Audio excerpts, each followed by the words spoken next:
Alright, what's up mga master?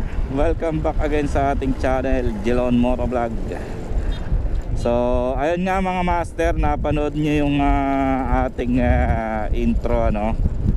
So ang tatalakayin natin ay regarding doon sa napanood nyo nung una sa intro. So nagtrending ito ngayon sa post ko sa TikTok na bawal nga ba yung pagsuot ng camouflage ng mga sibilyan, ano? So talakayin natin. So ang mga sasabihin kong ito mga master ay based lang sa aking mga nabasa at na research sa Google. So maraming nagsasabi na bawal, pero ito yung side ko. Kung napanood nyo yung video, so ito, panoorin nyo. Isangat ko na rin sa video na to yung sinasabi kong video na sinita tayo ng police sa checkpoint, no?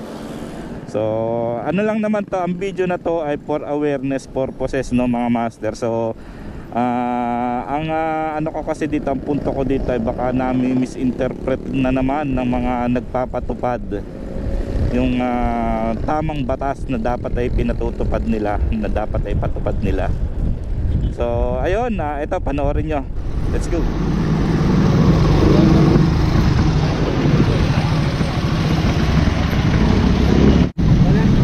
Saan nga nakatrabaho niya? Sa CAP2 po. Apo? CAP2 Ano yun? Palmeray, sa may turbina. Ano po kayo doon? Specialist. Ha? Specialist sir. Kasi na ano? Sa ano sir, manufacturing company yun. Akala ko pulis ka o sundalo. Hindi sir, Sino diwasan mag-suot ng ganito? rash guard lang naman to sir. Ha? Rash guard lang. Ibahin mo.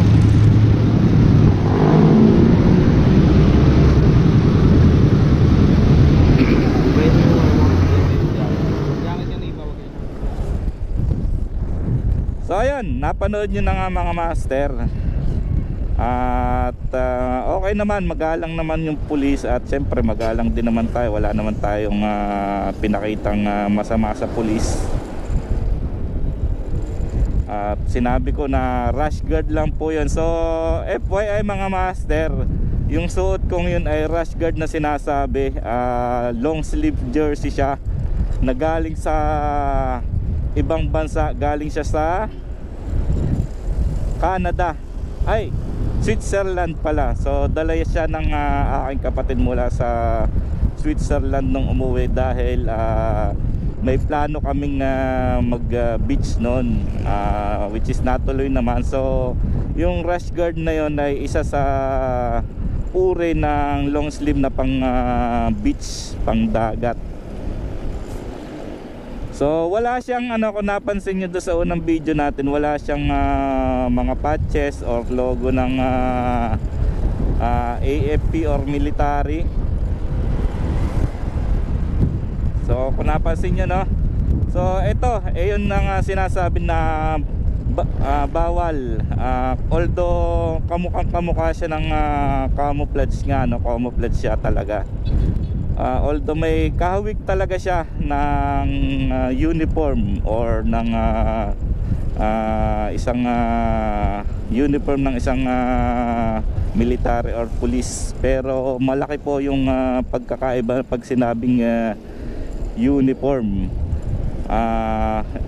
Yun yung sinasabi sa batas na uniform ay bawal suotin ng mga civilian. So yung sinasabing uniform ay yung sinusuot talaga ng mga kapulisan natin or kasundaluhan, na pag sinuot na civilian or pag hiniram or pag pinahiram sa isang civilian, ay iyon po yung pagkakaalam ko ay bawal. Pero yung mga nabibili po like na mga ganitong rash guard na ginagamit naman sa pagsiswimming, ay sa palagay ko ay hindi po yun bawal. So isang tabi na natin yung sinasabi na for safety purposes. Ang pinag-uusapan po natin is yung batas na kung bawal nga, kung may nagsasabi na bawal nga yung ating rash guard. So yun lang naman. Na may nabasa pati ako na comment dati or article na may nahuli nga ng ganun na talagang kinasuhan daw ng ating nagpapatupad ng batas, pero nanalo siya sa court na which is nga napatunayan na hindi naman uniform ng kasundaluhan or kapulisan yung suot niya, which is kahawig lang or camouflage lang talaga yung pagkakatela niya. Pero yun nga, walang patches, walang logo, or hindi naman siya nagpakilala na ano siya, nasa serbisyo siya, or hindi naman niya ginamit ang pangalan ng ating mga kapulisan or kasundaluhan. Kaya na-dismiss yung kaso na walang kaso, which is ibig sabihin hindi bawal talaga. So ayun, sana may natutunan kayo mga master, pero open tayo sa mga suggestion or comments or inputs nyo mga master.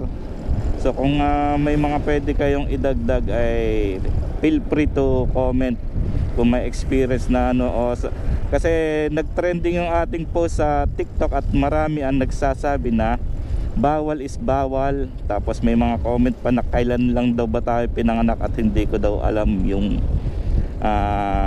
ganong batas. So natatawa na lang ako mga master kasi wala namang problema kung yun talaga yung pagkakaalam nyo. Pero kung halimbawa kayo ang makaengkwentro or kayo ang may issue na ganon na maranasan nyo, may laban kayo or alam nyo yung sasabihin nyo or alam nyo ipapaliwanag nyo. So yun lang mga master. So may nakalimutan pa ba ako? So feel free to comment mga master. At ito lang na mga naging pahayag ko ngayon ay based lang sa aking mga nababasa or nalalaman. Pero sa mga expert na or professional talaga na may alam ng batas na to ay open po kayo dito para mag-comment ng inyong nalalaman. Pero wag po yung feeling expert na feeling na alam niyo yung batas na based lang sa narinig nyo or na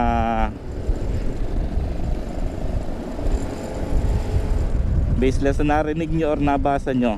So mas maganda talaga yung may paninindigan tayo at alam nyo talaga yung sinasabi nyo. Alright, so sana may natutunan kayo sa video na to. At follow nyo lang para may mga ibang issue tayo na tatalakayin na tungkol sa ganito. Alright, follow nyo lang ako mga master.